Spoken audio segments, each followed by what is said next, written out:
ବୋଲି ଯୋଉ ଦୁଇଟି ଅକ୍ଷର ତା ଶୁଦ୍ଧ ନାମକରଣ କଣ ଜାଣିଛୁ? ବଡ ପାଡର ଶୁଦ୍ଧ ନାମ ଅଛି? ଆଉ ନାଇଁ ନା କଣ କହିଲେ? ଅନ୍ତଃସ୍ଥିତ ବାୟୁ। ଏ ପାଡ ହଉଛି ଅନ୍ତଃସ୍ଥିତ ବାୟୁ। କେମିତି? ତାକୁ ଶରୀର ତାକୁ ଯେତେବେଳେ ଛାଡ଼ିଦବୁ ସେ ଏରିଆ ଆମ୍ବିଳା କରିଦବ। ଆରେ ଲୋକ ଯେ ଜାଣିବେ ତୁ ପାଳିଛୁ ତତେ ମାରିବି ଯେତେ ଗନ୍ଧ। ଜଣା ପଡୁଛି ପାଡର ଆବାଜ ସେଇ ବାଣର ଗୋଟେ ଶଙ୍ଖ ସାଉଣ୍ଡ ଅଛି। ପାଡ ବାଣର ଗୋଟେ ଶଙ୍ଖ ସାଉଣ୍ଡ ଅଛି। ଶଙ୍ଖ ହଁ ସେଟା କେମିତି?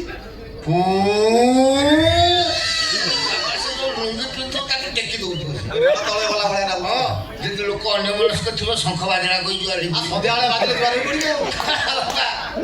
ବାଣର ଗୋଟେ ଲାଷ୍ଟ ସାଉଣ୍ଡ ଅଛି କଣ କଣ ଭାରି interesting sound. Interest sound powder? କପଡ଼ା ଚିରା ସାଉଣ୍ଡ। ପାଡ କେମିତି କଣ? ବାପା ଏରକମ ଯେତେବେଳେ କହିବେ ପକା ଉପରେ ଟେବୁଲଟା କିଏ ଟାଣି ଆଣିଲେ ସେ ବାପ ପାଣ ଯେତେବେଳେ ଛାଡ଼ିଦେବୁ ଯଦି ପାଖରେ ଶାଗୁଣା ଉଡୁଥିବେ ମଢ ପଡିଛି କହି ଗୋଲ ହେଇଛି। ଆରେ ଏତେ ଦୁର୍ଗନ୍ଧ ବାପା। ସେ ପାଡ ଜଣା ଯଦି ତ କୋଉଠି ସେରକମ ପାଣି ପଳେଇ ଶୁଣ ଲୋକ ମାନେ ଫିଗର ଜାଣିପାରୁନ ସେଇ ଏୟାର ତ ବାପା ଯେତେବେଳେ ବାହାରି ଯିବେ ସେମାନେ ପେଟରୁ ଆଜ୍ଞା କି ଶାନ୍ତିରେ ବାପା ସାଙ୍ଗେ ସାଙ୍ଗେ ନିଦ ହେଇଯିବ ତତେ। ବାପା ଏ ଶରୀର ହଉଛି ଗୋଟେ ଫ୍ୟାକ୍ଟ୍ରି। ଶରୀର ଫ୍ୟାକ୍ଟ୍ରି? ଶରୀର ଗୋଟେ ଫ୍ୟାକ୍ଟ୍ରି। କେମିତି କଣ? ଏଠି ଦୂଷିତ ଜଳ ବାହାର କରିବା ପାଇଁ ରାସ୍ତା ଅଛି।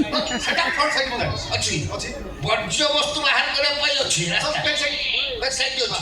କିନ୍ତୁ ଯୋଉ ପାଣ ବୋଲି ଗୋଟେ ଅକ୍ଷର ଆଜ୍ଞା ତା ପାଇଁ ସ୍ୱତନ୍ତ୍ର ରାସ୍ତା କିଛି ନାହିଁ। ସେଟା କୋଉ ବାଟେ ପାସ୍ କରୁଛି? ସେଇ ବର୍ଜ୍ୟବସ୍ତୁ ରାସ୍ତାରେ ମିଶିକି ତା ସହିତ ଯିବ। ତାକୁ ଯେବେ ହୁସିଆର ହେଇକି ଛାଡ଼ିବୁ ତା ନହେଲେ ସେ ସୋରିଷ ବାଟଣା ଲଙ୍କା ଭଜି ଆଳୁ ଚୋପା ପର୍ଯ୍ୟନ୍ତ କାଢିଦବ। ହଉ ତ ଛାଡ଼ ବାପା ତୋ ରୁମକୁ ଆସିକି ଯାହା ଭୋଗିଲି ଯାଉଛି ବରଫ ଘଷିବୁ। ନା ବାପା କଣ ଏତେ ଜୋର? ଅନା ବାପା ସବୁ ଯାଉଛି ମୋ ସାବାଡ଼େ ମୋ ଭାଗ୍ୟ ଯାହା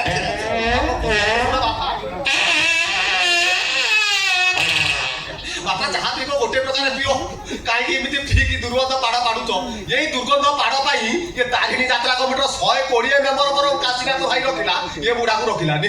ନା ଆଉ ଲେଟ୍ କରିବିନି, ଆଉ ଶୋଇପଡି। ଅଜା ଯୁଦ୍ଧେ ଋଷି ଶ୍ରାଦ୍ଧେ ପ୍ରଭାତ ମେଘଡମ୍ବରୁ ଦାମ୍ପତ୍ୟ କଳହେ ସବ ମହାଡମ୍ବରେ ଲଘୁକ୍ରିୟା।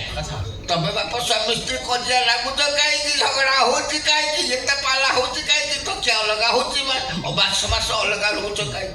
ଇରେ ମୁଁ ବୁଢା ଲୋକ ମୁଁ ଚାହୁଁଛି ମତେ କେତେବେଳେ ବକଟେ ରାତି ରାତିରେ ଦେଲେ ମୁଁ ମୋର ଖେଳା ଯିବ ସେ ତମେ 3 ବର୍ଷ ହେଲା କରୁଛ କଣ? ବିଶ୍ୱାସ କର ତମ ଦେହ ଛୁଇଁକି ସତ କହୁଛି। କଣ କହୁଛୁ? ମୁଁ ଚେଷ୍ଟା କରୁଛି କିନ୍ତୁ କଥାରେ ଅଛି ଆଳୁ ଲୋଟା ମାଲ ମୋଟା। ଚେଷ୍ଟା କରୁଛୁ ନା ଯା କରୁଛୁ ବେ? ତମେ ତ ଖାଇଦା ଜାଣିନା ପ୍ରୋସେସ ଜାଣିନା ଚେଷ୍ଟା କଲେ କଣ? ବେ ମୁଢି ଭଜାର ଗୋଟେ ପ୍ରୋସେସ ଅଛି। କୋଉ କଥା କହିଲି? ବେ ମୁଢି ଆଟିକା ଚୁଲିରେ ବସେଇଲା ମାନେ ଆଗେ ରେଣ୍ଡମ ଜାଳ ଦରକାର। ଜାଳିବ ସେ ବାଲି ତାତିଲା ପର୍ଯ୍ୟନ୍ତ ଜାଳିବ। ତାପରେ ବାଲି ତାତିଲା ପରେ ମୁଠେ ଚାଉଳ ପକେଇଦେଲେ ଡକ ଡକ ହେଇକି ମୁଢି ଫୁଟିବ। ଆଉ ତମେ ତ ଥଣ୍ଡା ବାଲିରେ ଚାଉଳ ପକେଇ ଦଉଛ ସେ ମୁଢି ହବ ନା? ବର୍ଷେ ଟାଇମ୍ ଗଲି ତମକୁ। ବର୍ଷ ଭିତରେ ରାତି ଡାକୁଛୁ ଯେ ତମ ଏଠି ରହିବ ନ ତମକୁ ଏଠୁ ବିଦା କରିବି। ତମ କାମ ନାକ ମୁଁ ଯାଉଛି ମଶା ବାଡ଼ି।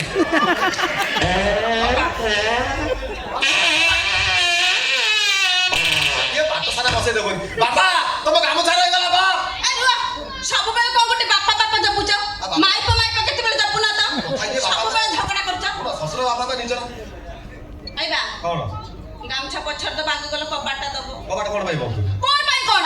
ମାସ ହେଲାଣି ମୁଁ ଅଲଗା ହେଲିନି। ତମ ସ୍ପର୍ଶ ନ ପାଇ ମୁଁ ଶୁଖି ଗଲିଣି। ଦେଖୁନ ଚାରିଆଡେ ମୋର ଶୁଖିଲା ଦେଖା ଜାଣିପାରୁନ। ତମେ ମୋ ମନ କଥା ବୁଝିବା ପାଇଁ ଚେଷ୍ଟା କରୁନ। ସନ୍ଦେହ ହଉଛି ତମେ ଆଉ କୋଉଠି ରଖିଛ କି ଗୋଟେ? ରଖିନ। ତମ ଦେହ ଯୋଉ ସତ କହୁଛି କିନ୍ତୁ ବାପା ଯୋଉ କହିଗଲେନି ନା ଜାଳ ମୋ ଦେହ ତ ନାହିଁ ବଳ ମୁଁ କଣ ଦେବି? ଦୁର୍ବଳରୁ ପେଲି ହେଲଣି। ହାଡ଼ 4 ଖଣ୍ଡ ଅଛି। କଣ କରିବ? ସେମିତି କହିବନି।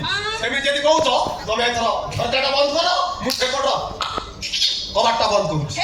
ଝରକା କାଇଁ? ଝରକା ନାହିଁ କି ମୁଢି ମିଛ ଡବା ନାହିଁ। ସବୁ ମିଛ। ବାପାକୁ ଏମିତି ମିଛରେ ମୁଢି ମିଛରେ କହିଦେଲି। ବାପା ଆକାଶରେ ପଳେଇଲେ। ତାହେଲେ ଠିକ ଅଛି ମୁଁ ଏଥର କବାଟଟାକୁ